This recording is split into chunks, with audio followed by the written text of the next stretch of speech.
ଆଜିର ଏହି ଆଲୋଚନାକୁ ସ୍ୱାଗତ। ଆମ ପାଖରେ ଆଜି ଯେଉଁ ଲେଖାଟି ଅଛି ତାହା କେବଳ କିଛି ଶବ୍ଦର ସମାହାର ନୁହେଁ। ନା, ବିଲକୁଲ ନୁହେଁ। ଏହା ଏକ ଆବାହନୀ, ଯେମିତି ଆମେ କୌଣସି ଶୁଭ କାର୍ଯ୍ୟ ଆରମ୍ଭ କରିବା ପୂର୍ବରୁ କିମ୍ବା କୌଣସି ଜ୍ଞାନର ଗଭୀରତାରେ ପ୍ରବେଶ କରିବା ପୂର୍ବରୁ ଏକଦମ ସେତେବେଳେ ଯେଉଁ ଆଶୀର୍ବାଦ କାମନା କରାଯାଏ, ଏହା ଠିକ୍ ସେହିପରି ଏକ ପ୍ରାର୍ଥନା। ଆଉ ଏହାର ଏକ ବିଶେଷ ପ୍ରସଙ୍ଗ ମଧ୍ୟ ଅଛି ନା? ଏହା ଓଙ୍କାର ନାମକ ଏକ ମାସିକ ପତ୍ରିକାର ପ୍ରଥମ ପୃଷ୍ଠାରୁ ନିଆଯାଇଛି। ହଁ, ଠିକ୍ କଥା। 2004 ମସିହାରୁ ଏହି ପତ୍ରିକା ନିୟମିତ ଭାବେ ମୁଦ୍ରିତ ହୋଇ ଆସୁଛି, ଆଉ ପ୍ରତି ସଂଖ୍ୟାର ଆରମ୍ଭରେ ଏହି ସମର୍ପଣ ଭାବ ରହିଆସୁଛି। ଗୋଟେ ପରମ୍ପରା ଭଳି। ଏକ୍ଜାକ୍ଟଲି, ଏକ ପରମ୍ପରା ଭଳି। ଆଉ ସେହି ପରମ୍ପରା ଏବେ ଏକ ନୂଆ ମୋଡ୍ ନେଉଛି। ମୁଦ୍ରଣ ମାଧ୍ୟମରୁ ବାହାରି ଓଙ୍କାର ଏକ ନୂଆ ଅଡିଓ ଯାତ୍ରା ଆରମ୍ଭ କରୁଛି। ତେଣୁ ଆଜି ଆମ ପାଇଁ ଏହାଠାରୁ ଭଲ ସୁଯୋଗ ଆଉ କ'ଣ ହୋଇପାରେ ଯେ ଆମେ ସେହି ମୂଳ ଭିତ୍ତିକୁ, ସେହି ପ୍ରାର୍ଥନାକୁ ଟିକେ ଭଲ ଭାବରେ ବୁଝିବା। ଆଉ ଏହାର ମୂଳ ସ୍ରୋତ ତ ସ୍କନ୍ଧ ପୁରାଣ, ଠିକ୍ ନା? ହଁ, ସ୍କନ୍ଧ ପୁରାଣରୁ ନିଆଯାଇଥିବା ଭଗବାନଙ୍କର ଏକ ସ୍ତୁତି। ମୋତେ ଲାଗୁଛି ଏହି ପ୍ରାର୍ଥନା ଆମକୁ ଏକ ଅଦ୍ଭୁତ ଯାତ୍ରାରେ ନେଇଯିବ। କେମିତି? ଦେଖନ୍ତୁ, ଏହା ମଣିଷର ଏକ ସାଧାରଣ ସମସ୍ୟାର ଆରମ୍ଭ ହୁଏ, ତାପରେ ଏକ ବ୍ରହ୍ମାଣ୍ଡୀୟ ଦାର୍ଶନିକ ସ୍ତରକୁ ଚାଲିଯାଏ। ଆଚ୍ଛା। ଆଉ ଶେଷରେ ପୁଣି ଥରେ ଏକ ବ୍ୟକ୍ତିଗତ ନମ୍ର ଅନୁରୋଧକୁ ଫେରିଆସେ। ତେବେ ଆସନ୍ତୁ ସେହି ରାସ୍ତାରେ ଆଗକୁ ବଢ଼ିବା। ନିଶ୍ଚିତ ଭାବରେ। ଆଉ ଏହା କେବଳ ଏକ ପ୍ରାର୍ଥନା ନୁହେଁ, ଏହା ଏକ ନୂଆ ଆରମ୍ଭ ପାଇଁ ମାର୍ଗଦର୍ଶନ। ଗୋଟେ ପ୍ରକାରରେ ନିଜର କାର୍ଯ୍ୟ ପାଇଁ ଆଶୀର୍ବାଦ ମାଗିବା ସହିତ ସମାନ। କେମିତି କହିଲେ? ଯେମିତି କହିବା, ହେ ପ୍ରଭୁ, ଆମର ଏହି ପ୍ରୟାସକୁ ସ୍ୱୀକାର କରନ୍ତୁ ଏବଂ ଆଗାମୀ ଦିନରେ ଆହୁରି ଭଲ ଭାବରେ ସେବା କରିବା ପାଇଁ ଆମକୁ ଶକ୍ତି ଦିଅନ୍ତୁ। ଏହି ଭାବନା। ଚମତ୍କାର। ତେବେ ଆସନ୍ତୁ ସେହି ଭାବନାର ଗଭୀରକୁ ଯିବା। ପ୍ରଥମ ଶ୍ଲୋକରେ ଭଗବାନଙ୍କୁ ଦୁଇଟି ଅଦ୍ଭୁତ ଉପମା ଦିଆଯାଇଛି। ପ୍ରଥମଟି ହେଲା, ସେ ହେଉଛନ୍ତି ପ୍ରଗାଢ଼ ଅଜ୍ଞାନ ଅନ୍ଧକାର ବିନାଶ ନିମନ୍ତେ ଅଦ୍ୱିତୀୟ ସୂର୍ଯ୍ୟ। ସଂସ୍କୃତରେ କହିଲେ ତମସ୍ତୋମ ଏକ ଭାନବେ। ଏକଦମ ତମସ୍ତୁମେ କମା ବନବେ। ଏଠି ଭଗବାନଙ୍କୁ ଏମିତି ଏକ ସୂର୍ଯ୍ୟ ସହିତ ତୁଳନା କରାଯାଇଛି ଯେ ଆମ ଭିତରର ସବୁଠୁ ଗଭୀର ଅଜ୍ଞାନର ଅନ୍ଧାରକୁ ବି ମୁହୂର୍ତ୍ତକରେ ଦୂର କରିଦେଇପାରିବେ। ଆଉ ଠିକ୍ ତାପରେ ଦ୍ୱିତୀୟ ଉପମାଟି ଆସୁଛି। କ'ଣ ସେଟା? କ୍ଲେଶଦଗ୍ଧ ଜୀବନ ପକ୍ଷରେ ଅକୃତ୍ରିମ କୃପାସାଗର। ଓହୋ। ବା ଦୀନାନାଂ କୃପା ସାହାଯ୍ୟ ସିନ୍ଧବେ। ଏହି ଶବ୍ଦଗୁଡ଼ିକ ଉପରେ ଟିକେ ଧ୍ୟାନ ଦେବା ଦରକାର। ହଁ, କୁହନ୍ତୁ। କ୍ଲେଶଦଗ୍ଧ ଦୁଃଖରେ ଜଳୁଥିବା, ଆଉ ଅକୃତ୍ରିମ ବା ସହଜର ଅର୍ଥ ହେଲା ଯାହା ସ୍ୱାଭାବିକ, ଯାହାକୁ ଚେଷ୍ଟା କରିବାକୁ ପଡ଼େ ନାହିଁ। ଠିକ୍, ଅର୍ଥାତ୍ ତାଙ୍କ କରୁଣା ଏକ ସାଗର ପରି, ଯାହାର ସ୍ୱଭାବ ହେଉଛି ଶୀତଳତା ଦେବା। ଏହି ଦୁଇଟି ଉପମା ଏକାଠି କେତେ ଶକ୍ତିଶାଳୀ। ଗୋଟିଏ ପଟେ ଅଜ୍ଞାନର ଅନ୍ଧାରକୁ ହଟାଇବା ପାଇଁ ଜ୍ଞାନର ସୂର୍ଯ୍ୟ, ଆଉ ଅନ୍ୟପଟେ ଦୁଃଖର ନିଆଁକୁ ଲିଭାଇବା ପାଇଁ କୃପାର ସାଗର। ଏହା ତ ମାନବ ଜୀବନର ଦୁଇଟି ସବୁଠୁ ବଡ଼ ସମସ୍ୟାର ସମାଧାନ। କେଉଁ ଦୁଇଟି? ଗୋଟେ ହେଲା କିଛି ନ ଜାଣିବାର କଷ୍ଟ, ଆଉ ଦ୍ୱିତୀୟଟି ହେଲା ଜୀବନର ଦୁଃଖ। ଆପଣ ଏକଦମ ଠିକ୍ କଥା ଧରିଛନ୍ତି। ପ୍ରାର୍ଥନାଟି ଆରମ୍ଭରୁ ହିଁ କୌଣସି ଧନ, ସମ୍ପତ୍ତି କିମ୍ବା ସ୍ୱାସ୍ଥ୍ୟ ମାଗୁ ନାହିଁ। ନା, ସେସବୁ କିଛି ନାହିଁ। ଏହା ସିଧାସଳଖ ମୂଳ କାରଣ ଉପରେ ଆଘାତ କରୁଛି। ଦର୍ଶନଶାସ୍ତ୍ର ଅନୁସାରେ ଆମ ସମସ୍ତ ଦୁଃଖର ମୂଳ କାରଣ ହେଉଛି ଅଜ୍ଞାନ। ଆଚ୍ଛା। ତେଣୁ ପ୍ରାର୍ଥନା ପ୍ରଥମେ ସେହି ଅଜ୍ଞାନକୁ ଦୂର କରିବା ପାଇଁ ଜ୍ଞାନର ଆଲୋକ ମାଗୁଛି, ଆଉ ତାପରେ ସେହି ଦୁଃଖରୁ ମୁକ୍ତି ପାଇଁ କରୁଣା। ଏହା ଏକ ଦୃଢ଼ ଆଧ୍ୟାତ୍ମିକ ଭିତ୍ତିଭୂମି ପ୍ରସ୍ତୁତ କରୁଛି। ଆଉ ଯଦି ଆମେ ଏହାକୁ ଓମ୍କାର ପତ୍ରିକାର ନୂଆ ଅଡିଓ ଯାତ୍ରା ସହ ଯୋଡ଼ି ଦେଖିବା, ତେବେ ଏହା ଏକ ପ୍ରକାର ମିଶନ ଷ୍ଟେଟମେଣ୍ଟ ପରି ଲାଗୁଛି, ନୁହେଁ କି? ହଁ, ଟିକେ ବୁଝେଇକି କୁହନ୍ତୁ। ଯେକୌଣସି ପ୍ରକଳ୍ପ ଯାହାର ଉଦ୍ଦେଶ୍ୟ ଜ୍ଞାନ ବାଣ୍ଟିବା, ତା ପାଇଁ ଏହି ପ୍ରାର୍ଥନାଟି ଏକ ଆଦର୍ଶ। ଲକ୍ଷ୍ୟ ହେଉଛି ସେହି ସୂର୍ଯ୍ୟ ହେବା ଯେ ଅଜ୍ଞାନର ଅନ୍ଧକାରକୁ ଦୂର କରିବା। ନିଶ୍ଚିତ।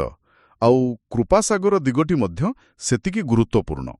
ଏହା ସୂଚାଉଛି ଯେ ଜ୍ଞାନର ବିତରଣ କେବଳ ଶୁଖିଲା ତଥ୍ୟ ଦେବା ନୁହେଁ। ଠିକ୍। ଏହା କରୁଣାର ସହିତ କରାଯିବା ଉଚିତ। ଯେଉଁମାନେ ଜୀବନର କ୍ଲେଶରେ ଜଳୁଛନ୍ତି ସେମାନଙ୍କୁ ଶାନ୍ତି ଦେବା ପାଇଁ। ତେଣୁ ଆରମ୍ଭରୁ ହିଁ ଉଦ୍ଦେଶ୍ୟ ଏବଂ ମନୋଭାବ ଉଭୟ ସ୍ପଷ୍ଟ ହୋଇଯାଉଛି। ଆଚ୍ଛା, ତେବେ ପ୍ରାର୍ଥନା ଆମକୁ ସମସ୍ୟା ଆଉ ସମାଧାନ ବିଷୟରେ କହିଦେଲା, କିନ୍ତୁ ଏହା ସେଇଠି ଅଟକି ଯାଉନି। ନା, ଏହାପରେ ଆହୁରି ଗଭୀରକୁ ଯାଉଛି। ହଁ, ପରବର୍ତ୍ତୀ ଶ୍ଲୋକଗୁଡ଼ିକରେ ସେହି ସମାଧାନକାରୀଙ୍କର ସ୍ୱରୂପ ବର୍ଣ୍ଣନା କରାଯାଉଛି। ଆଉ ଏଠି କିଛି ବଡ଼ ବଡ଼ ଦାର୍ଶନିକ କଥା ଆସୁଛି, ଯେମିତିକି ଭଗବାନଙ୍କୁ କୁହାଯାଇଛି ଭକ୍ତମାନଙ୍କର ପାପପୁଞ୍ଜର ପରମ ଶତ୍ରୁ। ପାପଉ ଘରାତେ। ହଁ ଏହି ଶବ୍ଦଟି ଟିକେ ଚିନ୍ତା କରିବା ଭଳି। ହଁ, ମୋ ମୁଣ୍ଡରେ ସେଇ ପ୍ରଶ୍ନ ହିଁ ଆସୁଥିଲା। ଗୋଟେ ମିନିଟ୍, ଆମେ ତାଙ୍କୁ କୃପାର ସାଗର ବୋଲି କହୁଛୁ, ଆଉ ଠିକ୍ ତାପରେ ପରମ ଶତ୍ରୁ। ଏହା ଟିକେ ବିରୁଦ୍ଧାଭାସୀ ଲାଗୁନି କି? ଏହି ଶବ୍ଦର ବ୍ୟବହାର ପଛରେ କ'ଣ କାରଣ ଥାଇପାରେ? ଏହା ଏକ ଚମତ୍କାର ପ୍ରଶ୍ନ, ଆଉ ଏହାର ଉତ୍ତର ଦର୍ଶନ ଭିତରେ ଲୁଚି ରହିଛି। ଦେଖନ୍ତୁ, ଏଠାରେ ସେ ଭକ୍ତ ବା ପାପୀର ଶତ୍ରୁ ନୁହନ୍ତି, ସେ ପାପର ଶତ୍ରୁ। ଓହୋ, ପାପର ଶତ୍ରୁ। ଯେମିତି ଜଣେ ଡକ୍ଟର ରୋଗୀର ଶତ୍ରୁ ନୁହେଁ, ବରଂ ରୋଗର ଶତ୍ରୁ। ଡକ୍ଟର ରୋଗକୁ ସମ୍ପୂର୍ଣ୍ଣ ଭାବେ ନାଶ କରିବାକୁ ଚାହେଁ। କାହିଁକି? କାରଣ ସେ ରୋଗୀକୁ ଭଲ ପାଏ। ଏକଦମ। ସେହିପରି ଏଠାରେ କୁହାଯାଉଛି ଯେ ସେ କେବଳ ଆମ ଦୁଃଖରୁ ଉପଶମ କରନ୍ତି ନାହିଁ, ବରଂ ଦୁଃଖର ମୂଳ କାରଣ ଅର୍ଥାତ୍ ପାପକୁ ମଧ୍ୟ ମୂଳରୁ ବିନାଶ କରନ୍ତି। ତେଣୁ ଶତ୍ରୁ ଶବ୍ଦଟି ତାଙ୍କର କରୁଣାର ଏକ ଶକ୍ତିଶାଳୀ ରୂପକୁ ଦର୍ଶାଉଛି। ଓହୋ, ଏବେ ବୁଝାପଡ଼ିଲା। ତେବେ ଏହା କରୁଣାର ବିପରୀତ ନୁହେଁ, ବରଂ କରୁଣାର ହିଁ ଏକ ଗଭୀର ପ୍ରକାଶ। ଏହାପରେ କଥାଟା ଆହୁରି ଅଧିକ ଦାର୍ଶନିକ ହୋଇଯାଉଛି। ତାଙ୍କୁ କୁହାଯାଇଛି ଅପାର ସଂସାର ସାଗରର ପାର ସ୍ୱରୂପ ବା ଅପାର ପାରଭୂତାୟ। ଏହାର ପ୍ରକୃତ ଅର୍ଥ କ'ଣ? ଏଟା ଗୋଟେ ବହୁତ ସୁନ୍ଦର କଳ୍ପନା। ଆମର ଯୋଉ ସାଂସାରିକ ଜୀବନ, ହଁ, ସଂସାର ସାଗର ଆମେ ସବୁବେଳେ କହୁ। ଏକଦମ ସେଇ ସଂସାର ସାଗର, ତାକୁ ଗୋଟେ ଅସୀମ ଅପାର ସମୁଦ୍ର ସହିତ ତୁଳନା କରାଯାଇଛି, ଯେଉଁଠି ଦୁଃଖ, ସୁଖ, ଆଶା, ନିରାଶାର ଅନେକ ଢେଉ। ଆଉ ଆମେ ସମସ୍ତେ ସେହି ସମୁଦ୍ରରେ ଭାସୁଛୁ। ଠିକ୍। ଏହି ପରିପ୍ରେକ୍ଷୀରେ ଭଗବାନ ହେଉଛନ୍ତି ସେହି ସମୁଦ୍ରର ଅପର ପାର୍ଶ୍ୱ, ସେହି କୂଳ। ସେ କେବଳ ଆମକୁ ସମୁଦ୍ରରୁ ଉଦ୍ଧାର କରୁଥିବା ନାବିକ ନୁହନ୍ତି, ସେ ହିଁ ଆମର ଗନ୍ତବ୍ୟସ୍ଥଳ। ବାଃ, ଏକଦମ ସଠିକ୍। ଜୀବନର ସବୁ ଦ୍ୱନ୍ଦ୍ୱ ଏବଂ ଅସ୍ଥିରତା ଭିତରେ ସେ ହିଁ ସ୍ଥିରତା ଏବଂ ମୁକ୍ତିର ପ୍ରତୀକ।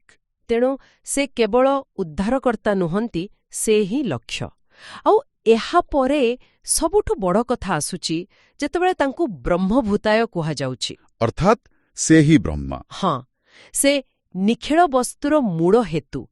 ଏହା କେବଳ ପ୍ରଶଂସା ନୁହେଁ, ଏହା ଏକ ଦାର୍ଶନିକ ଘୋଷଣା। ଏକଦମ। ଏଠାରେ ପ୍ରାର୍ଥନାଟି ବ୍ୟକ୍ତିଗତ ଈଶ୍ୱରଙ୍କ ଧାରଣାରୁ ଉପରକୁ ଉଠି ପରମ ସତ୍ୟର ଧାରଣାକୁ ଛୁଉଁଛି। ଆଚ୍ଛା। ବ୍ରହ୍ମଭୂତାୟ କହିବା ଦ୍ୱାରା ତାଙ୍କୁ ସେହି ନିର୍ଗୁଣ, ନିରାକାର, ସର୍ବବ୍ୟାପୀ ସତ୍ତା ଭାବରେ ସ୍ଥାପିତ କରାଯାଉଛି, ଯିଏ ସମଗ୍ର ସୃଷ୍ଟିର ଆଧାର। ଏହାପରେ ଯେଉଁ ବାକ୍ୟାଂଶଟି ଆସୁଛି, ପରମ୍ପରା ପରିବ୍ୟାପ୍ତ ପରମତତ୍ତ୍ୱ, ତାହା ଆହୁରି ଗୁରୁତ୍ୱପୂର୍ଣ୍ଣ। ହଁ, ସେଇଟା ମୋତେ ବି ବହୁତ ଆକର୍ଷିତ କରିଥିଲା। ଏହାର ଅର୍ଥ କ'ଣ? ଯେ ସେ ସବୁ ପରମ୍ପରାରେ ବ୍ୟାପ୍ତ? ଏହା ତ ଏକ ବହୁତ ବଡ଼ କଥା। ବଡ଼ କଥା ହିଁ। ଏହା କ'ଣ କହୁଛି ଯେ କୌଣସି ଗୋଟିଏ ପରମ୍ପରାର ସତ୍ୟ ଉପରେ ଏକାଧିକାର ନାହିଁ? ଆପଣ ଏକଦମ ଠିକ୍ ବୁଝିଛନ୍ତି। ଏହା ଏକ ଅତ୍ୟନ୍ତ ଉଦାର ଏବଂ ସାର୍ବଜନୀନ ଧାରଣା। ଏହାର ଅର୍ଥ ହେଉଛି ସେହି ପରମ ସତ୍ୟ କୌଣସି ଗୋଟିଏ ଧର୍ମ, ଗୋଟିଏ ପରମ୍ପରା ବା ଗୋଟିଏ ଗୁରୁ ଶିଷ୍ୟ ପରମ୍ପରାରେ ସୀମିତ ନୁହେଁ। ସେ ସମସ୍ତ ପରମ୍ପରାରେ, ସମସ୍ତ ଜ୍ଞାନ ମାର୍ଗରେ ବ୍ୟାପ୍ତ। ହଁ, ସେ ସେହିପରି ବ୍ୟାପ୍ତ ହୋଇ ରହିଛନ୍ତି। ଏହା ସେହି ପରମ ସତ୍ୟକୁ ସମୟ, ସ୍ଥାନ ଏବଂ ସଂସ୍କୃତିର ଊର୍ଦ୍ଧ୍ୱରେ ସ୍ଥାପନ କରୁଛି। ଏହା କେବଳ ଭକ୍ତି ନୁହେଁ, ଏହା ଅଦ୍ୱୈତ ଦର୍ଶନର ସାର। ଏକ ପ୍ରାଚୀନ ଗ୍ରନ୍ଥରେ ଏତେ ଆଧୁନିକ ବିଚାର? ହଁ, ଅବିଶ୍ୱାସନୀୟ ଭାବେ ଆଧୁନିକ ଏବଂ ଅନ୍ତର୍ଭୁକ୍ତକାରୀ ବିଚାର। ତେବେ ଏହି ଯାତ୍ରା କେତେ ଆଶ୍ଚର୍ଯ୍ୟଜନକ। ଆମେ ବ୍ୟକ୍ତିଗତ ଦୁଃଖରୁ ଆରମ୍ଭ କରି ଏକ ଏପରି ବ୍ରହ୍ମାଣ୍ଡୀୟ ସର୍ବବ୍ୟାପୀ ତତ୍ତ୍ୱ ପାଖରେ ପହଞ୍ଚିଗଲେ, ଯିଏ ନିରାକାର ଏବଂ ସବୁ ପରମ୍ପରାରେ ବିଦ୍ୟମାନ। ଲାଗୁଛି ଯେ ଏହି ତତ୍ତ୍ୱ ବହୁତ ଦୂରରେ ଅପହଞ୍ଚ। କିନ୍ତୁ ଠିକ୍ ସେତିକିବେଳେ ପ୍ରାର୍ଥନାଟି ପୁଣି ଥରେ ଏକ ନୂଆ ମୋଡ଼ ନେଉଛି। କେଉଁଠି? ଚତୁର୍ଥ ଶ୍ଲୋକରେ। ସେଠି କୁହାଯାଇଛି ଯେ ଭଗବାନ ପ୍ରଣତ ଜନମାନଙ୍କର ସମସ୍ତ ଦୁଃଖ ଦୂର କରିବା ପାଇଁ ନିତ୍ୟ ଉଦ୍ୟୋଗୀ ଅଟନ୍ତି। ସଂସ୍କୃତରେ ନିତ୍ୟୋଦ୍ୟୋଗୀନ। ହଁ, ନିତ୍ୟଯୋଗୀନ। ଏହାର ଅର୍ଥ ସେ ସବୁବେଳେ କାର୍ଯ୍ୟରତ। ହଁ, ଏହା ହିଁ ଭାରତୀୟ ଦର୍ଶନର ସୌନ୍ଦର୍ଯ୍ୟ। ଏଠାରେ ନିର୍ଗୁଣ ବ୍ରହ୍ମ ଆଉ ସଗୁଣ ଈଶ୍ୱରଙ୍କ ଧାରଣାକୁ ଏକାଠି କରାଯାଇଛି। ମାନେ ଯିଏ ନିରାକାର, ସେ ପୁଣି ବ୍ୟକ୍ତିଗତ। ଏକଦମ। ଆପଣଙ୍କର ପ୍ରଶ୍ନଟି ଠିକ୍ ଯେ ଯିଏ ଏତେ ବିରାଟ, ସେ କିପରି ବ୍ୟକ୍ତିଗତ ସ୍ତରରେ କାମ କରିପାରିବେ? ଉତ୍ତର ହେଉଛି ସେ ଏକାଧାରରେ ଉଭୟ। ଆଚ୍ଛା।